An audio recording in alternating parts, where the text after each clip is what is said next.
Break ಆದಮೇಲೆ ಮತ್ತೆ ಸ್ವಾಗತ. ಧಾರವಾಡ ಜಿಲ್ಲೆಯಲ್ಲಿ 34,307 ಮಕ್ಕಳಲ್ಲಿ ರಕ್ತಹೀನತೆಯ ಸಮಸ್ಯೆ ಕಂಡುಬಂದಿದೆ.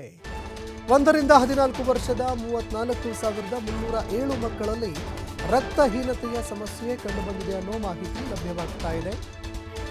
15,829 ಮಕ್ಕಳಿಗೆ ಸೌಮ್ಯವಾಗಿ, ಅಂದರೆ ಇದು ಸ್ವಲ್ಪ ಕಡಿಮೆ ಪ್ರಮಾಣದಲ್ಲಿದೆ. 18,309 ಮಕ್ಕಳಿಗೆ ಮಧ್ಯಮದಲ್ಲಿ, ಇನ್ನು 169 ಮಕ್ಕಳಲ್ಲಿ ತೀವ್ರ ರೀತಿಯ ರಕ್ತಹೀನತೆ ಕಂಡುಬಂದಿದೆ. ಹೀಗಾಗಿ ಒಟ್ಟು 34,000 ಮಕ್ಕಳಲ್ಲಿ ಈ ಸಮಸ್ಯೆ ಪತ್ತೆಯಾಗಿದೆ. ರಕ್ತಹೀನತೆ ಸಮಸ್ಯೆ ಇರುವಂತಹ ಮಕ್ಕಳಲ್ಲಿ ರೋಗ ನಿರೋಧಕ ಶಕ್ತಿ ಕಡಿಮೆ ಆಗುತ್ತೆ. ಹೀಗಾಗಿ ರೋಗ ನಿರೋಧಕ ಶಕ್ತಿ ಕಡಿಮೆ ಇರೋದ್ರಿಂದ ಮಕ್ಕಳು ಪದೇ ಪದೇ ಅನಾರೋಗ್ಯಕ್ಕೆ ತುತ್ತಾಗ್ತಾರೆ. ರಕ್ತಹೀನತೆಯಿಂದ ಮಕ್ಕಳಲ್ಲಿ ಏಕಾಗ್ರತೆ ಸಮಸ್ಯೆ ಕೂಡ ಎದುರಾಗುತ್ತೆ. ಮಕ್ಕಳ ಶಿಕ್ಷಣದ ಮೇಲೂ ಕೂಡ ತೀವ್ರ ಪರಿಣಾಮ ಬೀರ್ತಾ ಇದೆ ಈ ರಕ್ತಹೀನತೆ.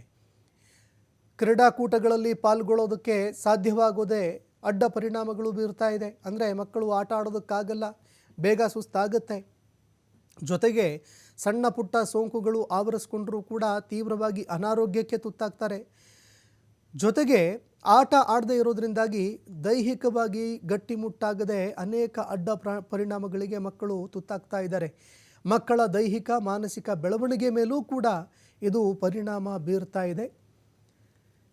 ಹೀಗಾಗಿ ರಾಜ್ಯ ಸರ್ಕಾರ ರಕ್ತಹೀನತೆ ಇರುವಂತಹ ಮಕ್ಕಳಿಗಾಗಿ ಯಾವ ರೀತಿಯಾಗಿ ಸರ್ಕಾರಿ ಶಾಲೆಗಳಲ್ಲಿ ಒಂದು ಊಟದ ವ್ಯವಸ್ಥೆ ಮತ್ತೊಂದು ಮಗದೊಂದು ಅಂತ ಮಾಡಲಾಗುತ್ತೆ, ಅದೇ ರೀತಿಯಾಗಿ ಯಾವುದಾದ್ರೂ ಒಂದು ಯೋಜನೆ ಮೂಲಕ ಈ ಸಮಸ್ಯೆಯನ್ನು ಪರಿಹರಿಸೋದಕ್ಕೆ ಮುಂದಾಗಬೇಕಾಗತ್ತೆ.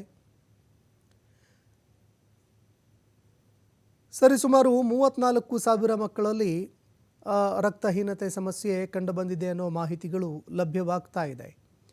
1 ರಿಂದ 14 ವರ್ಷದ ಮಕ್ಕಳು 15,000 ಮಕ್ಕಳಲ್ಲಿ ಸೌಮ್ಯವಾಗಿದೆ. 18,309 ಮಕ್ಕಳಲ್ಲಿ ಮಧ್ಯಮ, 169 ಮಕ್ಕಳಲ್ಲಿ ತೀವ್ರವಾದಂತಹ ಒಂದು ರಕ್ತಹೀನತೆ ಕಂಡುಬಂದಿದೆ ಅನ್ನೋ ಮಾಹಿತಿಗಳು ಲಭ್ಯವಾಗ್ತಾ ಇದೆ.